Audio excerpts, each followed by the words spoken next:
Assalamu alaikum wa rahmatullahi wa barakatuh. I was just watching a video on YouTube of a Google chat that Garfield did with some of the former members of Dr. York's Nuwapian Nation or whatever. Some of them had been sexually abused by York and things of that nature, and people that were somewhat close to him. I never knew Dr. York personally, okay? My relationship to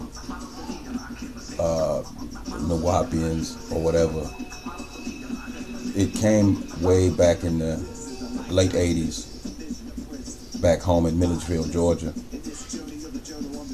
I met some young men from Brooklyn who were followers of Dr. York. At that time, we called me Ma'am Issa. And I think it was 88, if I'm not mistaken. And I had started studying the doctrine back then. But in 1990, I moved to Florida, Tampa, Florida. And one of the brothers that was on the live chat with Garfield from the Dagger Squad, Farouk. I've known Farouk for many years. Me and Farouk actually are quite close. I met him, I'm pretty sure it was 1990, when I was new to Tampa. He was native, he's from here. But I met him in that year. And I remember the night we met. It was on 34th and Hillsborough. Okay, there's a little restaurant right there, little gyro chicken wings restaurant there, owned by some Arab brothers that we knew, or that I knew at the time. Maybe he knew him also. But that's when we first met. But like I said, I had started studying the doctrine back in, I believe it was 88. And in 90, when I moved to Tampa, I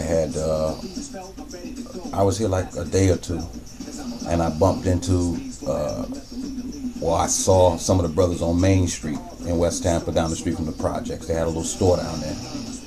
And as I was riding by with my people, I saw Abdul Mufti out on the sidewalk. He had on a white thobe and a black vest. And I thought to myself, this is where I need to go. So the next day I came back. And that is really how my relationship started with Dr. York and his people. They were in the process of trying to start a community here in Tampa at that time. And I stayed with them for a few months. I took my Shahada with them on 7th Avenue.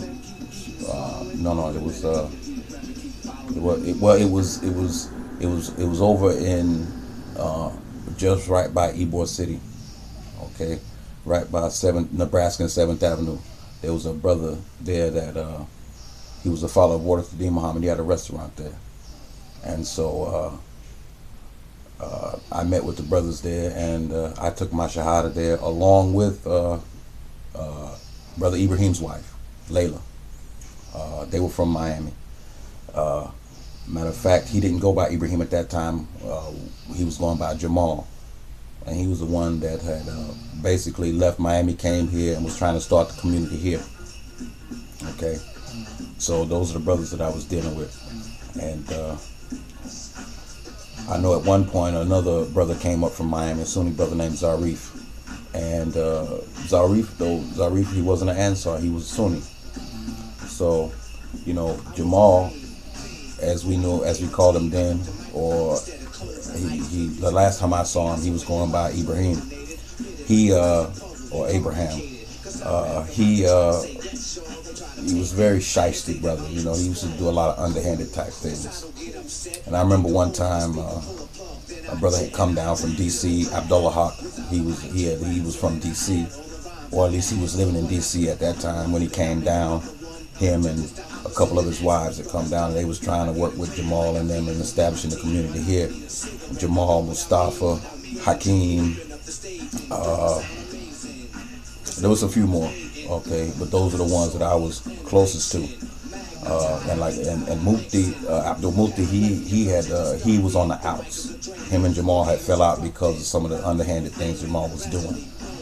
But Mufti was a true believer, man. He really believed in that stuff. Because I remember one day a conversation that me and him had, and we used to listen to the True Light tapes at that time. And I remember me and him getting into a disagreement about York's nature, whether he was human or whether he was angel. And I told Mufti that the angel Michael or Gabriel or whoever the angel was used to speak through Dr. York. Dr. York or Imam Isa, he wasn't the angel, but the angel spoke through him. And Mufti was like, no, he is the angel. You know, and he told me that there was two doctrines. There was a baby doctrine, and then there was like a grown-up doctrine. You know what I'm saying? So I guess I was supposedly understanding the baby doctrine is basically what he was saying. But you know, one thing, like, you know, what I understood, according to the Quran, the Book of Allah, the angels only do the will of Allah. Okay, so an angel can't commit a sin. An angel can't do anything wrong. Although men, we have choice. Okay, so according to what the Quran said and how I understood it, this man can't be an angel. Men commit sins. Angels can't. They don't have a choice.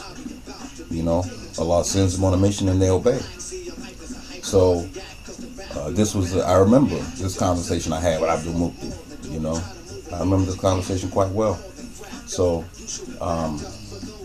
yeah, York had us into a whole bunch of stuff and believing all kinds of things and crazy stuff, man. But the good thing is that Jamal was so shiesty that we end up falling out. Me and him, brother Jawad, and Zarif. But like I said, Zarif wasn't really an Ansar. Zarif was a Sunni. So when we fell out with Jamal, you know, we started going over to the Sunni mosque and making salat and hanging out over there. And alhamdulillah, you know, for that, you know, because I didn't stay in it long enough to get caught up in all that bullshit, man. You know, but alhamdulillah, just, you know, I thank Allah for getting out and not having to go through what some of those people went through, man. You know, I know after separating ourselves from Jamal and Mustafa and all of them, being that Zarif was from Miami, we used to travel a lot between Miami, Tampa, and Tallahassee. And while I was in Miami, you know, I met a lot of brothers that were from Brooklyn, you know, and they had, you know, seen a lot of things. And one brother told me about some of the things that used to go on, man. And I'm just thankful to Allah that I never, you know, I wasn't in it long enough to get caught up in all that garbage. So by the time they left the Islamic school, I was already done with them. I was already out, you know. And so, you know, my heart goes out to those people hearing those stories, man. And anybody, man, like, if Prince York come around talking that craziness, man, somebody need to knock that nigga upside his head. I hate to say it, you know. And you know, just, you know, we you know, the people have been through enough at the hands of this man for his son to come around pushing that garbage, you know. And I you know, I don't wish harm on people or anything like that, man. But York has done too much to our people, done too much for us to just allow somebody to come around with that nonsense. Y'all, I'm for real, man. Anybody y'all catch around pushing that nonsense, knock them niggas upside the head. You know, let them know we ain't having it. You know. Anyway, with that, man, my condolences to the people that went through that bullshit, man.